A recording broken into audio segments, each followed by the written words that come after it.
Bueno, vamos a ver entonces el primer caso de violación de derechos humanos en Argentina, que es el caso Bulacio. Se lo conoce como Bulacio versus Argentina. Este caso es una violación de derechos humanos que ocurrió durante las épocas de la dictadura militar y que fue en manos de la Policía Federal. O sea que no fue un caso de policía de provincia de Buenos Aires, sino que fue un caso de Policía Federal, y es muy importante porque fue la violación de derechos de un menor de edad. El caso Bulacio ocurrió a raíz de una razzia que realizó la Policía Federal. Esto era muy común en épocas de procesos militares, en los cuales la policía salía con colectivos de línea y levantaba gente al azar de la calle y la llevaba a las dependencias policiales para identificarla y para controlar si tenían antecedentes penales, causas abiertas o algún pedido de captura. Esta razzia se hizo puntualmente a la entrada de un recital de los Redonditos de Ricota en el Estadio Obras. Ahí se levantaron 80 personas, se detuvieron en ese operativo que hizo la Policía Federal y se trasladaron a la comisaría de la jurisdicción. Entre los 80 personas que detuvieron estaba este joven, el joven Bulacio, un joven menor de edad, que fue alojado en el calabozo de los menores. No se sabe por qué motivo este joven fue golpeado, se lo sometió a malos tratos, etc. Y al día siguiente, por la mañana, vomitó, se descompuso, y al mediodía se llamó una ambulancia y se lo trasladó al hospital de la zona. Cuando ingresó al hospital, el médico de guardia diagnosticó traumatismo de cráneo y al médico de guardia le confesó este joven que había sido golpeado por efectivos policiales de la dependencia policial. De este hospital, que fue el primero que ingresó, lo trasladaron en horario de la tarde al Hospital Fernández, donde le hicieron tomografías, y luego volvió al hospital de la zona.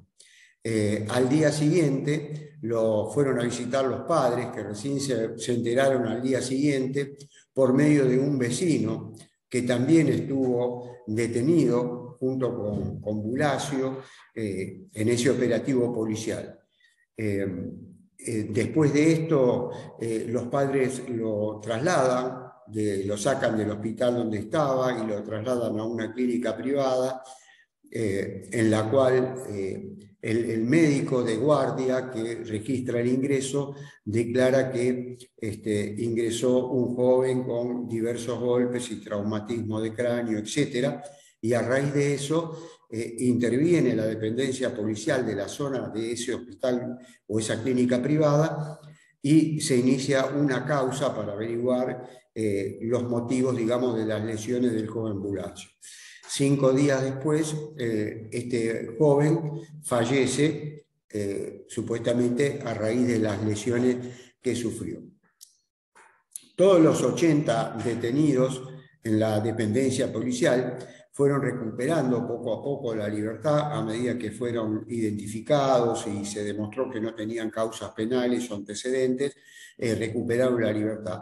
De los 80, ninguno fue procesado ni por delitos ni por contravenciones. En el tema del joven Bulacio, menor de edad, en ningún momento la familia fue informada de la privación de la libertad de este joven y tampoco fue informado el juez de menores. A raíz de eso se inició una causa penal por el fallecimiento de este joven, en la cual se involucró al titular de la dependencia policial, que se llamaba Espósito. El comisario Espósito fue el principal acusado por la muerte del joven Bulacio.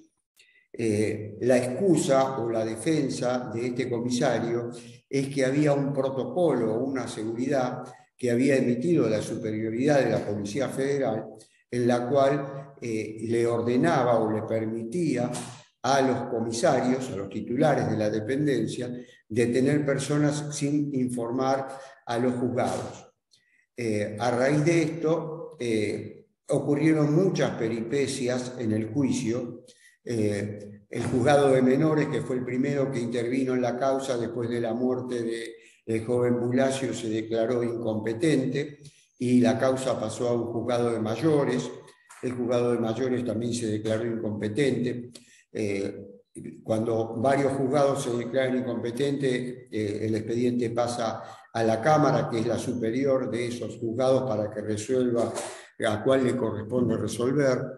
La Cámara resolvió que volviera al juzgado de menores, nuevamente después fue recusado. Bueno, y así el expediente fue pasando de distintos juzgados, uno u otro, llegó varias veces a la Corte por recusaciones y por distintos incidentes jurídicos.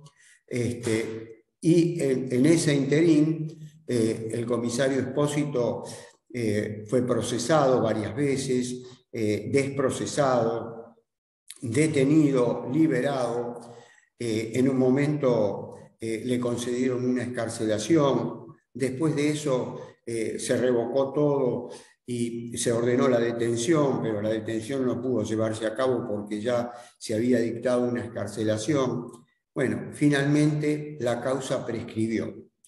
Quiere decir que durante todo este proceso de idas y venidas de ese expediente ocurrieron por lo menos 15 años.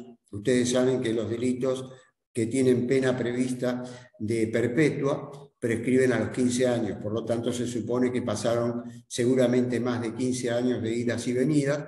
La causa prescribió, no hubo ningún condenado en la causa, y a raíz de esto los familiares de Bulacio acudieron a los organismos internacionales de derechos humanos.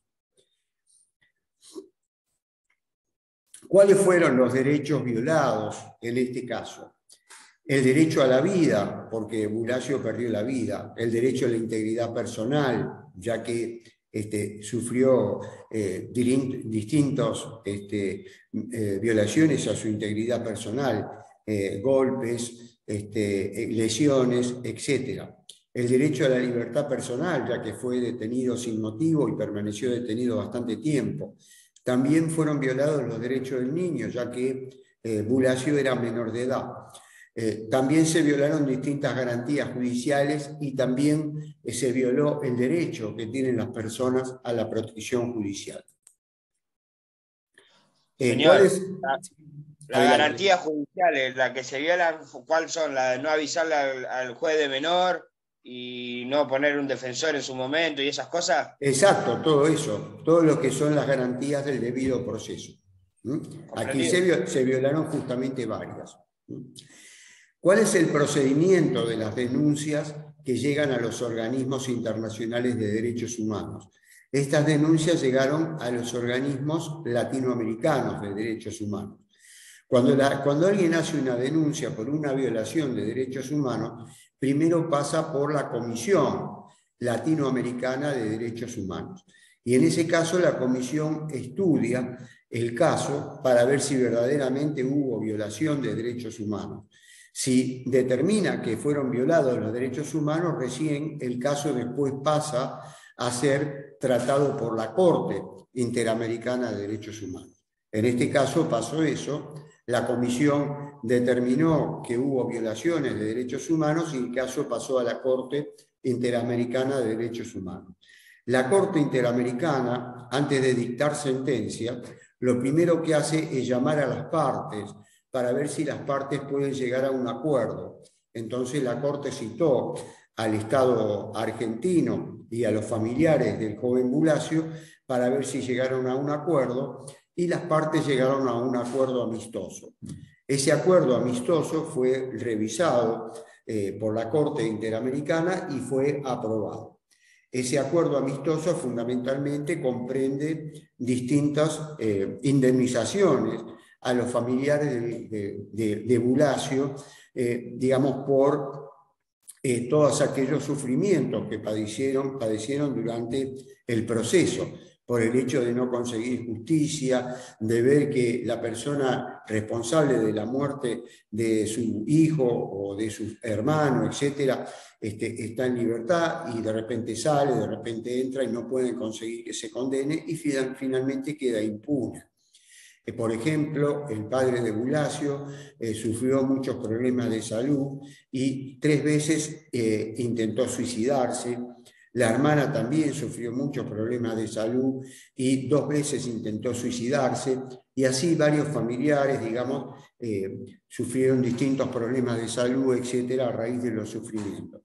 Entonces, por eso, digamos, les corresponde esta indemnización para reparar, digamos, los daños que produjo esta violación de derechos humanos.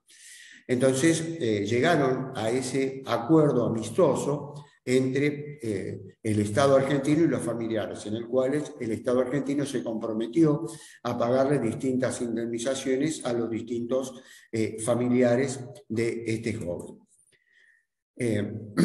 Esto es el reconocimiento de la responsabilidad. El Estado argentino admitió que fueron violados los derechos humanos y, por supuesto, ya arribaron a esa solución amistosa.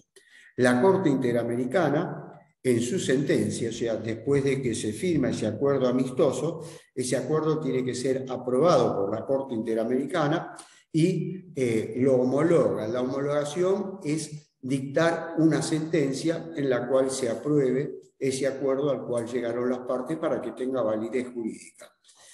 Entonces, la Corte Interamericana, en esa sentencia, en esa resolución, decide que el Estado argentino debe seguir y concluir la investigación de los hechos de este caso. Por supuesto, todo estaba prescripto y nunca más se pudo determinar quién fue el culpable, aunque se supone que el mayor responsable fue el comisario que estaba a cargo de la dependencia. También la Corte Interamericana decidió en este hecho que se debe garantizar, el Estado argentino debe garantizar que estos hechos no se repitan en el futuro. También debe publicar en el diario oficial la parte resolutiva de esta sentencia, o sea, las indemnizaciones que se pagan a cada uno de los familiares, etcétera, y las demás reparaciones. Y también el Estado debe pagar las indemnizaciones determinadas por la sentencia. Estas son las partes más importantes de esta resolución de este caso de violación de los derechos humanos en Argentina.